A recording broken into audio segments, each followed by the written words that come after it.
Hello everyone.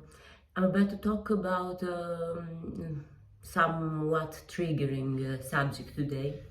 So I've recently seen the video that Lorry Hill released. If you don't know her, she's a YouTuber talking about plastic surgery, and she does a celebrity photo analysis where she shows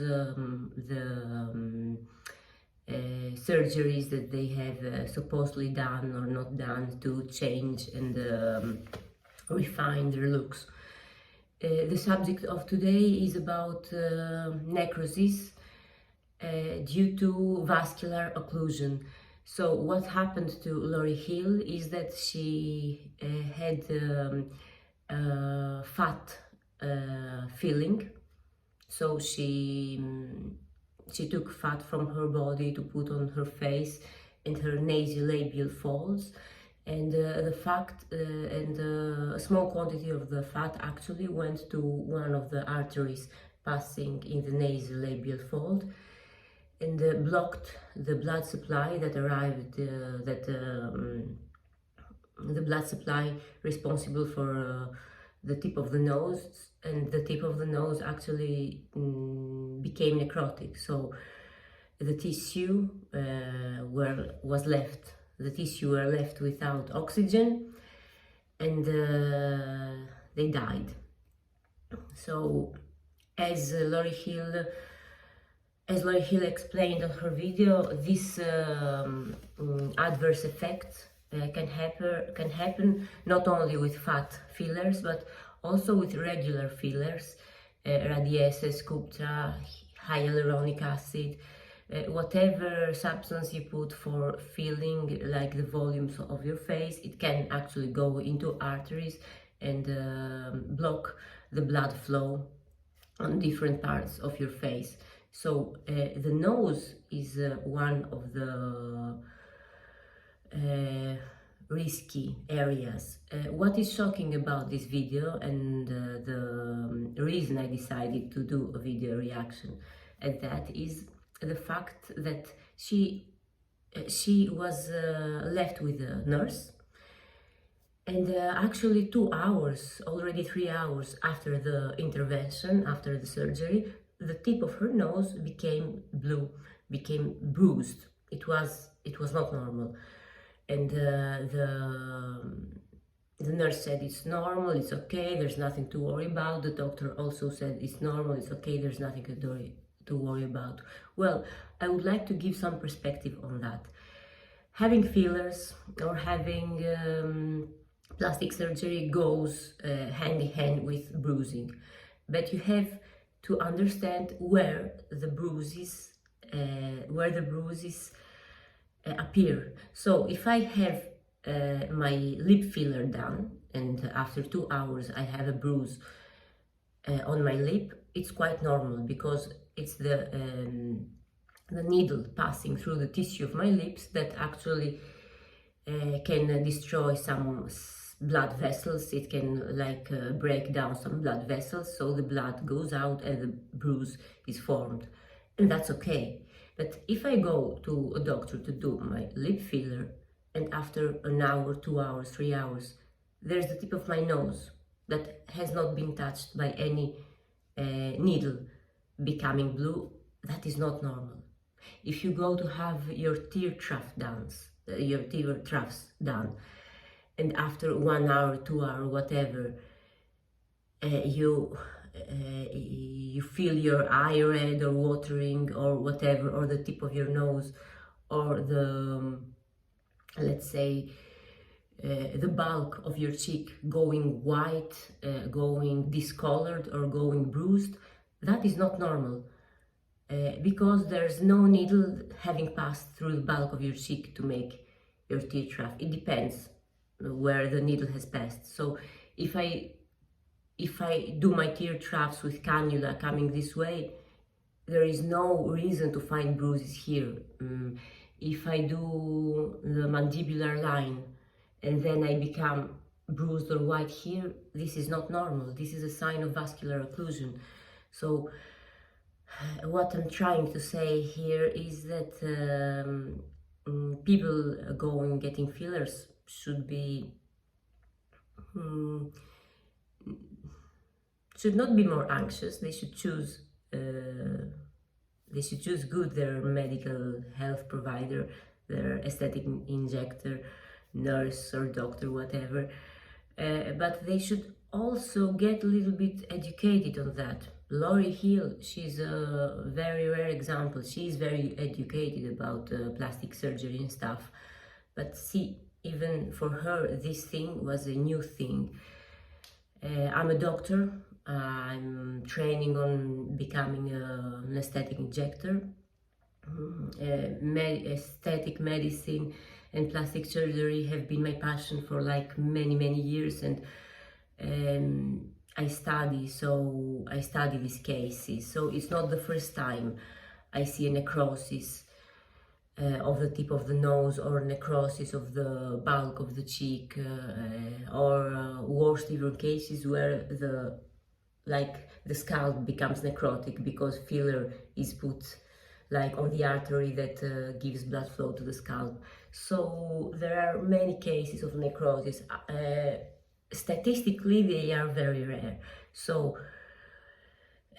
just to clear things up, even if a zero experienced person tries to pierce into an artery, he has something like 1 to 3,000 chance of getting the artery. So the artery is very hard to pierce because it gets out of the way. It is very elastic. It is done to escape damage, let's say.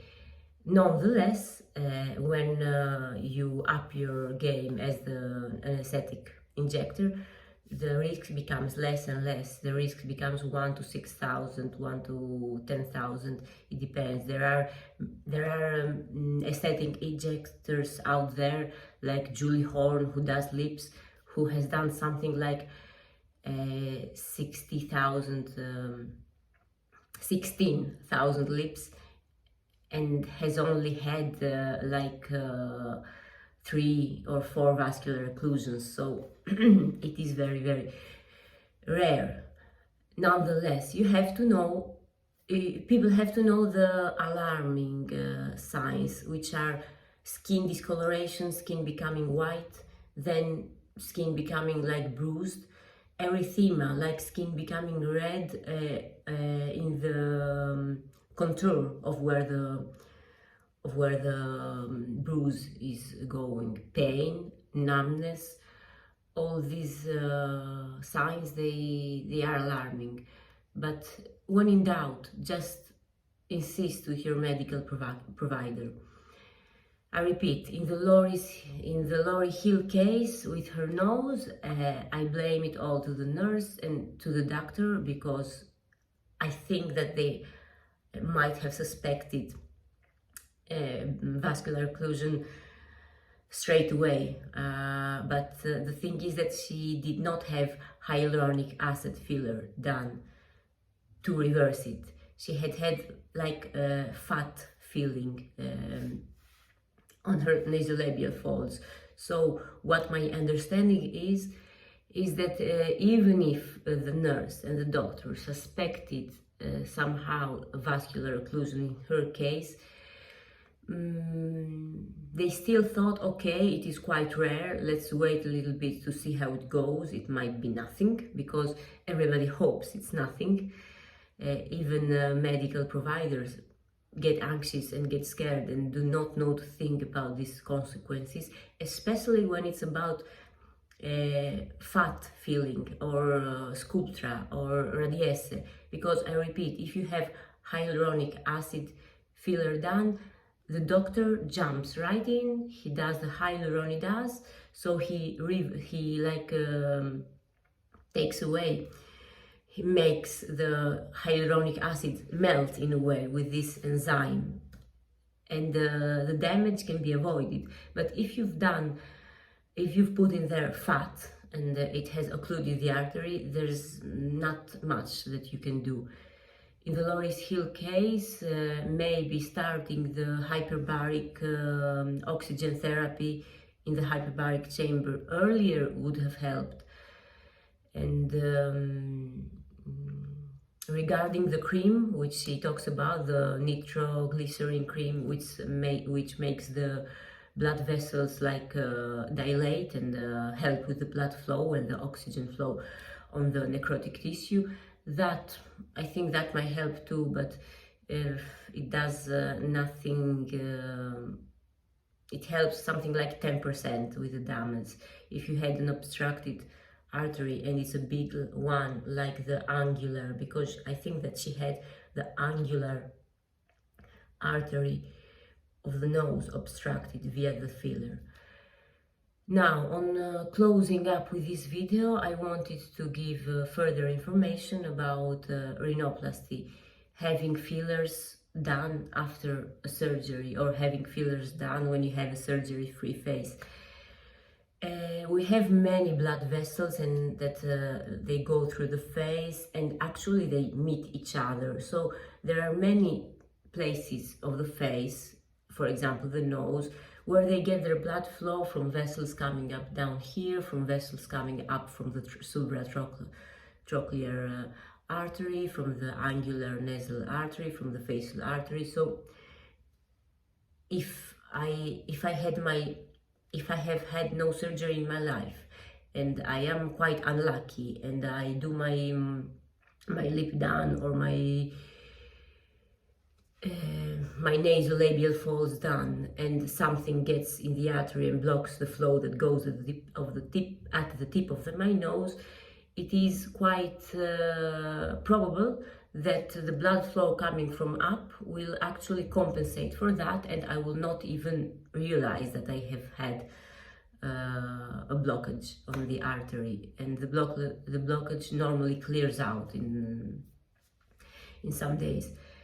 But especially people that have gone through major surgeries, like having your nose done, or like having mandible, muscular bones moved, they have to be more afraid, I might say. No, they have to be like, they have to think about it 10 times harder than a normal person, because having had your nose done, all your bones broken and moved and put together again, and if you have had open rhinoplasty, especially where all the tissue of the nose is like brought up and then put down again, and like your columella being cut and all this part of your nose being cut, the blood flow is very, very compromised. So it leans on like 1 or 2 vessels for the whole oxygen that it needs. And these vessels, 90% of the time, are the vessels that pass here on the nasal labial fold. If you get your nose done, all the bones broken here, they actually block somehow the blood flow. The risk of blocking the blood flow, it is higher. You might already know that having surgery is per se a risk of necrosis, but having fillers also is a risk of necrosis. And I just hope that this video makes people think strategically about aesthetic medicine injections done. I have had my nose done. I really am a fan of aesthetic medicine. I will not stop having fillers as needed, but I think that nasolabial folds are the last place I will ever touch. Or in case I touch it, I will make sure that the injections are superficial in the dermis and not where the vessels pass. And this is about, now I don't want to go into technical aspects of this, but aesthetic injectors know the difference of dermis, subcutaneous tissue, and other like levels of the skin where they can or cannot inject. So you have to be informed, you have to talk through every risk with your medical provider, and you have to not be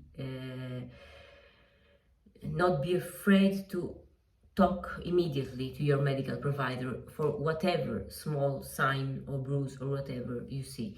And remember, on a closing note, if the needle has passed on a place where you see the bruise, there's not so much, there are not many things to worry about. But if you get a bruise on a place where the needle has not passed, this is a big red alarm, so red flag, big alarm. So you have to contact your medical provider. And ending on a good note, have a nice day.